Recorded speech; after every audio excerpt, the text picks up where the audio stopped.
here with Jason Isaacs. We're talking tennis. You know, we have so much. Do you play? Yes. Can I ask you a geeky question? Yeah. What rating are you? Do you know? No. No. What does that mean? Well, you can be. There's a handicap like in golf. So I'm a 4.5, which means 4.5 people have a good match. 5.0 people crush me like a bug. 150. Would be very good. Oh, that would be good. That so would be Roger Federer's a 7.0. So if you're 150, you're an Avenger. Yeah, I'm not good. You said that in interviews you talk utter bullocks. Bullocks. Bullocks are animals, bollocks are testicles, and that's what I talk. Well, which one were you referring to? Well, you know, the thing is, I'm in this thing, it's very, very good, it's written by brilliant people, it's great. Me sitting on a sofa, I don't know that anybody watching this. I can say anything to make them tune in. Watch the trailer, watch the show, if you like it, keep watching it.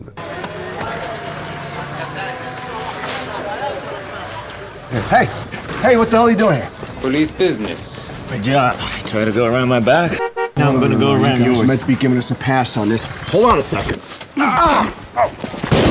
wanna move your hand? Do that again. You can stay out here in direct traffic if you want. I'm going in. The hell you are? He's my suspect. My country? Who the hell do you think you are, huh? I'm FBI. Hey! I saw the promo, and you're doing. You're Super in butch. caves. You've got flashlights. You've got guns. You've done all the kit. You're making out in a pool of water. That's absolutely correct, with the lovely Alison Sudol, who you should have on because she is young Hollywood. Actually, the stuff that I really loved when I was doing it, when I met them first of all, is that what I liked about it is that it made me rush off to the internet and find out how much of this really scary shit was true, and actually tons of it is true. So not only is it a kind of fun roller coaster ride to watch, but it also hopefully scare the living shit out of you when you go to bed at night, because most of the crazy people on screen exist in real life, but worse. Wow. And this is kind of, and I know the showrunners that have sort of likened it to the Da Vinci Code. It is like that. It's got a big puzzle, and there's ancient groups working for the end of the world, and it's, you know, it's a mystery in these extraordinary places, but it's created by the guy who created Homeland, and also the guy who created Heroes, and together they made a beautiful match. Yeah. And they're just great storytellers. And it's set in a place that you just don't see. We had access to shooting places. I've heard this. That no one's ever been. You actually shot there, and these were. I mean, how did the access happen? First of all, and Gideon Raff, who created Homeland, is from Jerusalem, and he knows that he's always got his finger on the pulse, the zeitgeist. For some reason, Homeland just kind of played into America's fears, and that's why it took off in that way. And in the same way, he knows, because of where he's from, that if the world ever ignites into some terrible powder keg, the spark will go off. Not in Jerusalem, but in one hill in Jerusalem, the Temple Mount.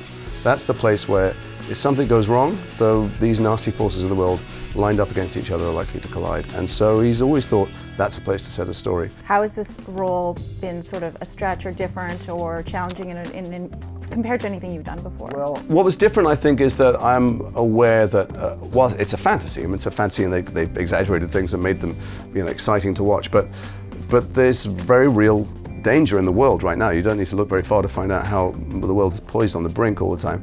And when we were shooting there, we had to then move because of this terrible conflict. So we had to move to Croatia and Albuquerque to finish it. You get a sense that you're not faking stuff. The stakes are really high. Yeah. And so as much as we're in this fabulous conspiracy thriller and it's sexy and exciting, it's also about the real world. And all around you are people for whom these things are very real. Another thing I read, now I don't know if this is true or not, you're a fan of Modern Family? I'm a huge fan of Modern Family, Really? I was shooting a wake on the lot, Fox lot, where they shoot Modern Family, and one day I saw the actor who plays Jesse come out of his trailer in a sailor's outfit and just started laughing uncontrollably.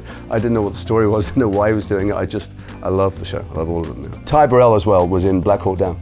And I remember thinking, God, what a lovely, lovely guy. I hope something good happens for him. I didn't even know he was in that movie. That's Jeremy Piven. He has like one line in it. I remember thinking very patronizingly, what a lovely guy and a talented actor. And one line, you can see that, you know, you can be a talent agent. And then next thing I knew, there he was on the cover of every magazine, deservedly. I know, I've read too that you're not, like you definitely don't like the spotlight, you like to sort of, and I know after Potter, there were so many groupies. Did the groupies still, you know, is that still? Well, you know, there was a weird thing that happened when you go to the Potter events, there'd be people who would camp out for weeks, and particularly these young girls and young women who would just make sure they got their spot at the front of the barriers by sleeping in the street for a week or two before you got there. And then you go up and they go, can I have a selfie? And you'd hug them and you'd realise they stunk like people who sleep in the street. And they had been defecating in plastic bags. And yeah, hell yeah.